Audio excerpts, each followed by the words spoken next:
terdengar pintu dibuka dari luar. Seseorang berpakaian hitam-hitam dengan penutup wajah masuk dengan membawa rantang berisi makanan. Melihat itu, Ruri langsung berlari menghampiri orang itu.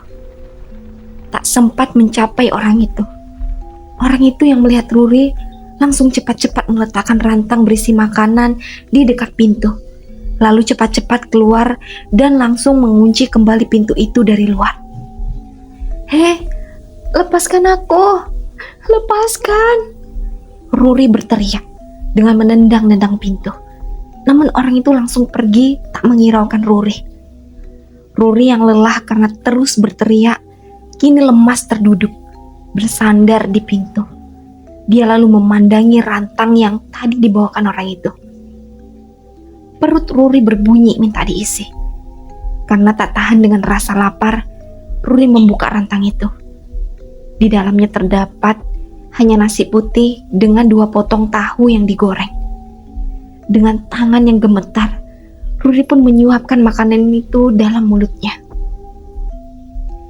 Malam harinya, Siska, Gama, dan Fajar keluar dari rumah bersama Badira. Mereka berjalan menuju pohon besar. Terlihat Basura sedang duduk di sana. Tak jauh dari Basura, terlihat pula Kades Kadir yang sedang terduduk meringkuk sambil memeluk lututnya. Melihat kedatangan Siska, Gama, dan Fajar dengan cepat, Kades Kadir bangkit dan menghampiri mereka. Tolong saya. Tolong bawa saya keluar dari sini," ucapnya sambil memegangi kaki Siska. "Tolong saya ingin keluar dari tempat ini, Siska." Kades Kadir masih memohon-mohon. Namun Siska langsung menendang tubuh pria itu sambil berlalu tanpa mengeluarkan sepatah kata pun. Kades Kadir tak menyerah. Dia terus memohon kepada Gama dan Fajar yang belakang Siska. "Saya ikut kalian ya. Tolong bawa saya," ucap Kades Kadir lagi pada Gama dan Fajar. "Seharusnya kau tahu malu. Setelah dengan semua yang kau lakukan, kini kau memohon pertolongan kami.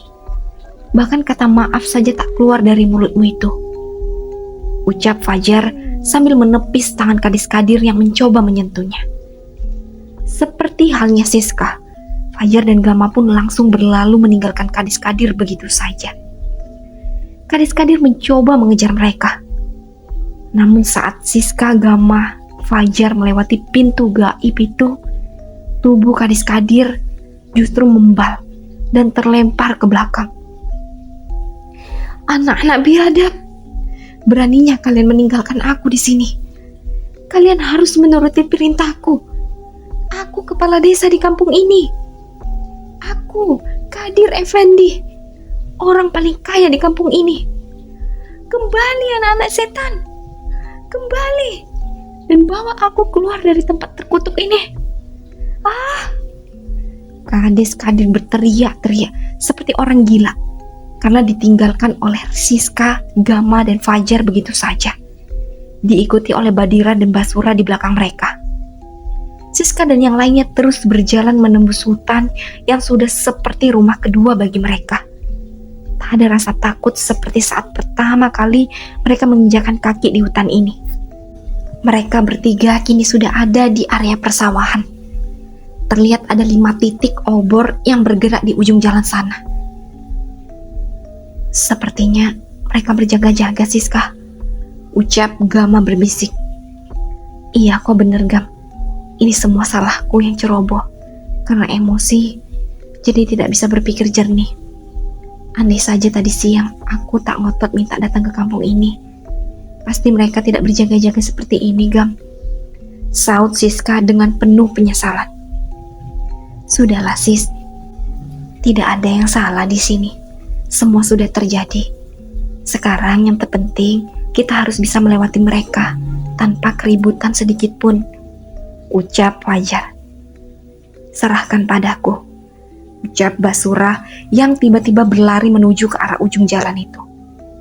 Basura mengaum dengan sangat keras sehingga membuat orang-orang yang berjaga-jaga itu berlarian kocar-kacir tak tentu arah. Melihat itu, tanpa berlama-lama lagi, mereka bertiga langsung bergerak menyusup ke kampung itu. Tak butuh waktu lama, mereka bertiga sudah sampai di batas rumah Siska dulu. Di sana, mereka mulai berjalan mengendap-endap menuju kampung. Angin kencang berhembus, bintang-bintang malam tak terlihat karena tertutup awan mendung. Sebentar lagi diperkirakan hujan akan turun.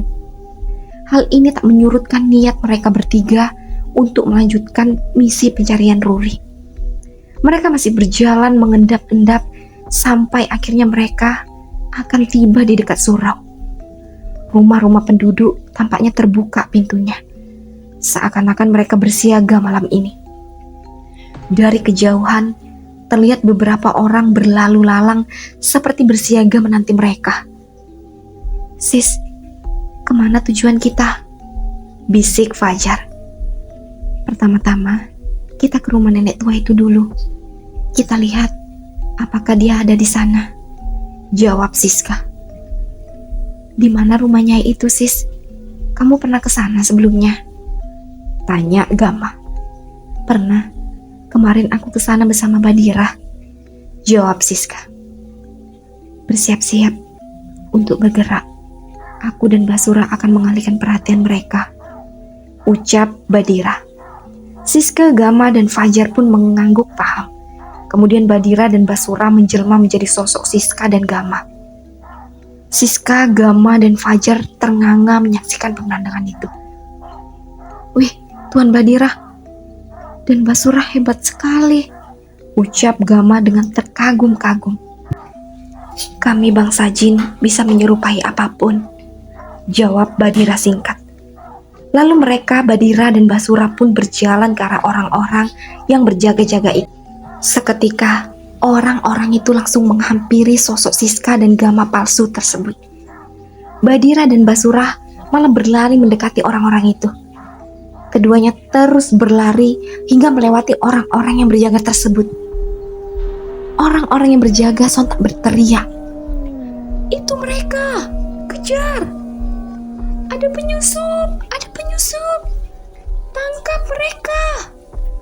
Mendengar teriakan dari teman-temannya, orang-orang yang tadi jumlahnya hanya beberapa, kini semakin banyak berdatangan.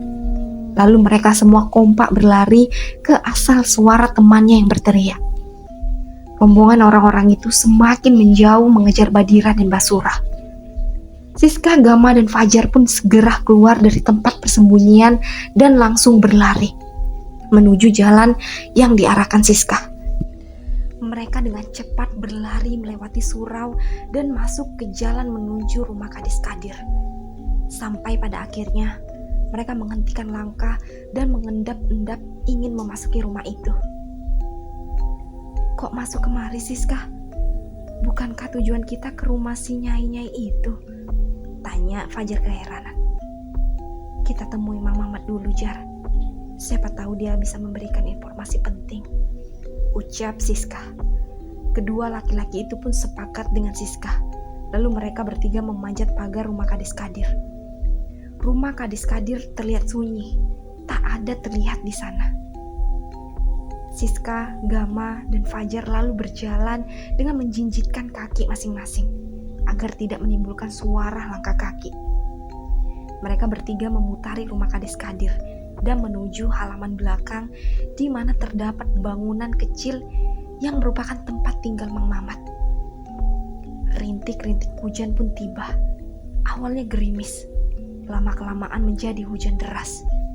Hal ini membuat mereka bertiga terpaksa mempercepat langkah kaki masing-masing. Setelah sampai di depan rumah Mang Mamat, Siska langsung mengetuk pelan pintunya. Sementara Gama dan Fajar mengawasi ke segala arah. Tok, tok, tok.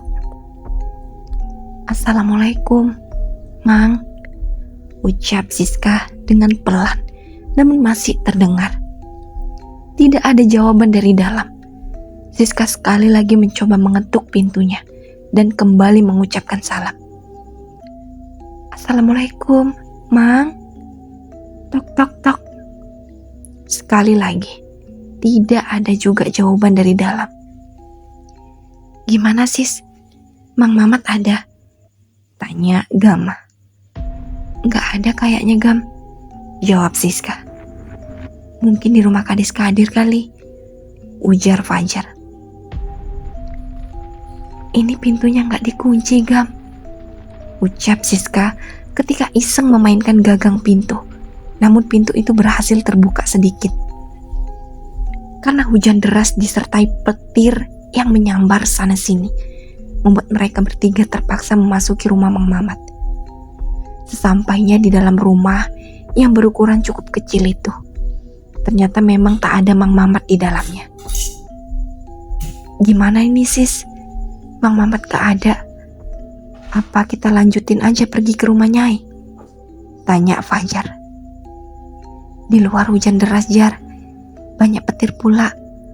Akan sangat berbahaya jika kita memaksakan untuk bergerak," sahut Gama. "Kita tunggu sekejap sampai hujan ini reda. Terlalu berbahaya jika kita memaksa untuk bergerak," ucap Siska yang setuju dengan Gama. Mereka pun berteduh di dalam rumahnya Mang Mamat untuk sementara sambil menunggu hujan reda. Di sisi lain, Badira dan Basura terus berlari memancing segerombolan orang-orang itu. Badira dan Basura lalu berlari keluar kampung untuk memancing orang-orang itu menjauh keluar dari kampung. Sampai akhirnya tiba di Gapura. Tiba rintik-rintik hujan mulai turun. Seketika obor-obor yang mereka gunakan mendadak padam. Kesempatan ini digunakan Badira dan Basura untuk menghilang. Orang-orang itu pun terlihat kebingungan di dalam gelapnya malam dan di bawah derasnya hujan. Entah karena memang gigih atau bodoh, orang-orang itu tetap mencari sosok Siska dan Gama yang mereka lihat meralihkan diri. Badira dan Basura kembali menemui Siska dan yang lainnya di dalam rumah Mang Mamat. Setelah hujan sedikit reda, mereka pun bergerak keluar dari sana. Tapi tiba-tiba suara tawa terdengar cukup jelas walau bersamaan dengan suara hujan. "Sudah dimulai Siska. Wanita itu mulai memanggil para jin-jin untuk mencari kalian. Kami harus menghadapi mereka dan kalian cepatlah bergerak," ucap Badira lalu menghilang bersama Basura entah kemana. Siska, Gama, dan Fajar pun langsung bergerak menembus hujan yang belum sepenuhnya reda. Titik-titik hujan mulai membasahi baju mereka. Namun, mereka bertiga tak peduli lagi. Prioritas utama adalah menyelamatkan Ruri malam ini. Saat akan kembali memutari rumah Kadis Kadir, tiba-tiba terdengar suara teriakan dari dalam rumah itu. Ketika mendengar hal itu, mereka bertiga refleks menghentikan langkah kaki masing-masing. Suara teriakan seperti orang kesakitan terdengar sangat jelas, seperti teriakan laki-laki. Jangan-jangan Siska, Gama, dan Fajar langsung bertatapan satu sama lain. Mereka bertiga memastikan bahwa mereka tidak salah dengar. "Jar, Gam, kalian dengar kan?" tanya Siska. "Iya sis," keduanya kompak menjawab Siska. Mereka bertiga langsung berlari kecil menuju rumah Kadis Kadir. Gama dan Fajar mengeluarkan golok masing-masing dan berjaga di kiri dan kanan Siska. Sementara Siska mencoba mengetuk pintu itu. Tok tok tok. Siska mengetuk kencang pintu itu. Namun tak ada jawaban ataupun langkah kaki yang terdengar dari dalam. Tok tok tok. Tetap tak ada jawaban dari dalam. Merasa kesal karena tak ada jawaban, Gama yang tak sabar langsung menuju ke arah meteran listrik dan langsung mematikannya. Tap. Seketika semua menjadi gelap gulita. Siska segera mengeluarkan senter dari dalam tasnya. Tak lama kemudian, terdengar suara langkah kaki dari dalam. Orang itu langsung membuka pintu utama dan sebuah balok kayu berukuran cukup besar menghantam leher bagian belakang orang itu. Seketika orang itu langsung tumbang, pingsan terlungkup di lantai. Siska dan Fajar refleks menatap Gama yang ternyata adalah pelakunya. Di tangannya terdapat balok kayu berukuran lengan orang dewasa. Entah sejak kapan dia menemukan benda itu. Tak ingin berlama-lama, tubuh orang itu langsung diseret masuk ke dalam rumah. Lalu mereka bertiga pun menutup kembali pintunya. Sebelum Gama sudah kembali menghidupkan meteran listrik yang tadi dia padamkan agar tak menimbulkan kecurigaan orang sekitar. Mereka bertiga lalu masuk ke dalam rumah itu dengan mengendap-endap agar tak menimbulkan suara. Tak lama, keluar seorang lagi dari dalam sebuah ruangan yang ada di dekat dapur. Ruangan yang sama saat Siska dulu hampir tertangkap. Mereka bertiga langsung bersembunyi di antara sofa-sofa di ruang tamu. "Hei, ada apa? Kenapa listriknya mati?" Orang itu berteriak pada temannya. Tentu saja tak ada jawaban dari temannya itu. "Dasar budek," gerutunya sambil melangkah menuju pintu utama. Dengan cepat pukulan benda tumpul dari Gama kembali mendarat tepat di belakang orang itu. Seketika dia tumbang tak berdaya. Siska langsung menuju ke arah kamar yang tadi di mana orang itu keluar dari sana. Alangkah terkejutnya Siska ketika melihat tetesan darah yang berceceran di lantai. Seketika Siska ingin berteriak ketika dilihatnya sosok pemilik darah itu adalah Mang Mamat yang sudah terkapar di atas lantai. Mulutnya mengeluarkan darah. Hampir seluruh tubuhnya penuh dengan sayatan benda tajam. Terdapat 3 luka bekas tusukan benda tajam di dada kiri dan 2 lainnya di perut. Melihat pemandangan itu, Siska refleks berteriak. Namun, belum sempat mengeluarkan suara. Mulutnya Siska lebih dulu dibekap oleh Gama. Fajar dengan sigap langsung memeriksa tanda-tanda kehidupan pada tubuh Mang Mamat. Namun setelah selesai memeriksa, Fajar tertunduk lesu dan langsung menggelengkan kepala kepada Siska dan Gama. Tangis Siska pecah ketika paham akan makna dari gelengan kepala Fajar. Gama lalu membawa Siska dalam dekapannya, berusaha meredam suara tangisan Siska. Fajar dan Gama sama terkejutnya melihat tubuh Mang Mamat penuh dengan luka sayatan. Kemungkinan Mang Mamat disiksa sebelum dihabisi. Betapa menyesalnya Siska, Gama, serta Fajar. Andaikan saja mereka lebih cepat, tentu nyawa Mang Mamat bisa diselamatkan. Andaikan tadi mereka tak menunggu hujan sedikit reda, maka Mang Mamat pasti masih bernyawa. Namun nasi sudah menjadi bubur. Pria baik itu telah tiada. Pria yang selalu menolong Siska dan yang lainnya itu kini harus meregang nyawa dengan cara yang tragis karena membantu Siska dan yang lainnya. Cukup sudah. Kali ini aku tidak akan memberikan kesempatan lagi untuk orang-orang ini. Akan kuhabisi.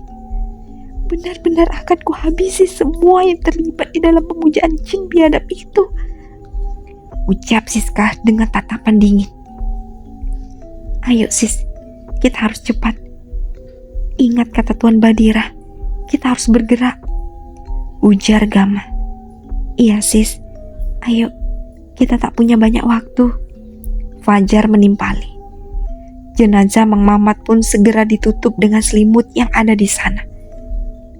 Mam, maafkan Siska ya. Gara-gara menolong Siska, Mamang jadi harus meregang nyawa. Maafkan kami ya, Mang. Kami berjanji akan membalas ini semua. Ujar Siska sesaat sebelum menutup jenazah Mang Mamat, dan kemudian mereka pun pergi untuk melanjutkan misi. Mereka bertiga pun meninggalkan rumah Kades Kadir dan menuju rumah Nyai Anggi. Di perjalanan, Siska terlihat tak mengucapkan sepatah kata pun. Begitu juga dengan Gama dan Fajar, yang juga memilih tak menanyai apapun kepada Siska. Mereka paham betul, Siskalah yang paling terpukul atas meninggalnya Mang Mamat. Setelah berjalan sekitar 15 menit ke arah utara, tibalah mereka di rumah yang agak terpencil di daerah itu. Rumah yang berhalaman luas dan ditumbuhi berbagai macam bunga. Siska dan Gama serta Fajar lalu mengendap-endap memasuki halaman rumah itu. Rumah itu tampak gelap karena tidak adanya sambungan listrik di sana. Dari dalam rumah itu terdapat cahaya lampu sentir yang tampak menerangi ruangan di dalamnya. Siska dan Gama mencoba merapat ke dinding rumah itu dan bermaksud mengintip di antara celah-celah papannya. Sementara Fajar bertugas mengawasi sekitar. Mata Siska dan Gama menelisik ke dalam rumah itu. Namun terlihat tak ada tanda-tanda keberadaan orang di dalamnya. Tak puas, Siska lalu berputar ke sisi belakang rumah itu, lalu mencoba mencari celah agar bisa diintip. Hatinya berharap, semoga saja Ruri disekap di dalam sini. Namun harapan itu pupus ketika mendapati rumah itu kosong tak berpenghuni. Kesal karena tak menemukan apapun, spontan Siska menendang bebatuan kecil yang berserakan di tanah. Salah satu batu itu menggelinding dan berhenti ketika mengenai rimbunan tanaman yang berambat di belakang rumah Nyai Anggi. Siska pun menyenter tanaman itu. Terlihat tanaman rambat itu membentuk seperti gapura kecil. Siska terus menyenter ke arah tanaman yang rimbun itu. Dan memang benar, seperti ada jalan, namun tertutupi tanaman rambat yang menjuntai. Melihat itu, Siska lalu bergegas memanggil Gama dan Fajar yang masih tampak berkeliling di sekitar rumah Nyai Anggi. Kini mereka bertiga berkumpul di depan pintu yang terdiri dari tanaman rambat yang rimbun. Sepertinya ada jalan di balik untayan tanaman rambat itu, Sis, ujar Fajar yang mengarahkan senternya ke jalan yang dimaksud. Aku kira juga begitu, Jar. Baiklah, ayo kita masuk, ucap Siska. Tunggu dulu. Kalian yakin itu bukan jebakan atau semacamnya? Tanya Gama yang tampak ragu-ragu. Udah ayo, siapa tahu di dalam sana tempat ritual pemanggilan jin yang dimaksud Badira, pungkas Fajar. Mereka bertiga pun sepakat untuk masuk ke dalam perimbunan tanaman rambat itu. Di depan ada Fajar yang memimpin jalan, di tengah Siska, dan yang paling belakang ada Gama. Tanaman itu membentuk seperti terowongan, namun terlihat sangat basah akibat hujan deras malam itu. Terowongan yang terbuat dari tanaman itu perlahan-lahan berganti menjadi bebatuan yang lama-kelamaan membentuk seperti goa. Obor-obor berjejer rapi di dinding kiri dan kanannya. Semakin dalam memasuki goa itu, semakin terang benderang cahayanya. Goa itu cukup luas, dengan batu-batu di dalamnya yang setinggi ukuran manusia. Siska, Gama, Fajar mengintip dari balik bebatuan goa. Mata mereka menangkap ke sebuah api unggun yang menyala terang di tengah-tengah goa itu. Berbagai macam kembang dan 4 kepala hewan kambing diletakkan di masing-masing tampah yang berjejer di dekat api unggun. Aroma dupa dan kemenyan sangat semerbak memenuhi seisi goa itu. Mata mereka bertiga membulat ketika menangkap sesosok wanita duduk menghadap api itu sambil menangkupkan tangan. Terlihat wanita muda itu mengenakan kebaya merah. lengkap dengan konde yang berhiaskan untayan bunga melati, menambahkan kesan tradisional pada sosok wanita itu. Tak salah lagi, pasti itu orang yang mereka cari-cari. Aku akan alihkan perhatiannya. Kalian berdua padamkan api itu dan acak-acak semua sesajen itu. Jangan lupa siramkan air yang sudah kita siapkan ke semua sesajen itu, bisik Siska pada Gama dan Fajar. Gama dan Fajar mengangguk paham. Kemudian Siska pun keluar dari tempat persembunyiannya dan langsung mendatangi Nyai Anggi yang tampak sedang melakukan sebuah ritual. Siska lalu mengambil pisau kecil yang terselip di sepatunya. Dengan cepat, Siska melemparkan pisau itu ke arah Nyai Anggi. Wush! Pisau itu melayang tepat di belakang Nyai Anggi. Dengan cepat, Nyai Anggi mengelak dari lemparan pisau Siska. Menyadari hal itu, Nyai Anggi pun langsung bangkit dari posisi duduknya dan langsung menghampiri Siska. Wah, lihat gadis ini. Berani sekali datang ke tempat ritual pribadiku dan menyerangku secara terang-terangan, ucap Nyai Anggi sambil sedikit tertawa. Di mana kau sembunyikan adikku? Kalau kau ingin sekali bertemu adikmu, mengapa tak bergabung saja dengannya, dengan menjadi tumbal persembahan Tuan Barja? Kemudian Nyai Anggi pun melemparkan selendangnya ke arah Siska dengan aneh tapi nyata. Selendang itu berwarna merah, memanjang dan menyambar Siska. Dengan cepat, Siska dapat mengelak dari sambaran selendang itu. Sesaat kemudian, ukuran selendang itu kembali seperti semula di tubuh Nyai Anggi. Dengan cepat, selendang itu kembali memanjang dan menyerang Siska. Dengan sigap, Siska dapat mengelak dari sambaran selendang itu. Melihat ukuran selendang itu kembali normal, Siska dengan cepat menyerang Nyai Anggi dengan pisau yang sudah tersedia di kedua tangannya. Ayunan pisau di tangan Siska berhasil dihindari Nyai Anggi. Kini selendang itu memanjang kembali dan menyambar tubuh Siska. Seketika tubuh Siska terpental hingga menabrak dinding goa. Siska terbatuk-batuk sambil memegangi dadanya yang terasa nyeri. Hanya begitu kemampuanmu, tapi sok-sokan berani melawanku. Dasar bocah tidak tahu diri. Nyai Anggi pun berjalan ke arah Siska. Melihat Nyai Anggi dan mulai mendekat, Siska dengan cepat bangkit kembali dan mulai mengatur kuda-kudanya. Siska mengambil nafas panjang dan mulai membaca doa amalan yang diajarkan oleh Kyai Abdullah di dalam hati. Dalam hati, Siska terus membaca amalan dan doa-doa tersebut agar lebih bisa berkonsentrasi serta memohon keselamatan pada sang pemilik hidup. Selendang itu kembali memanjang, hendak menyambar kembali tubuh Siska. Melihat itu, Siska pun mendaratkan pisaunya tepat di atas selendang itu. Allahu Akbar, ucap Siska. Pisau Siska berhasil merobek selendang Nyai Anggi. Gadis sialan, beraninya kau? Bekik Nyai Anggi yang mulai emosi ketika selendangnya berhasil dirobek oleh Siska. Dengan cepat Nyai Anggi langsung berlari mendekati Siska.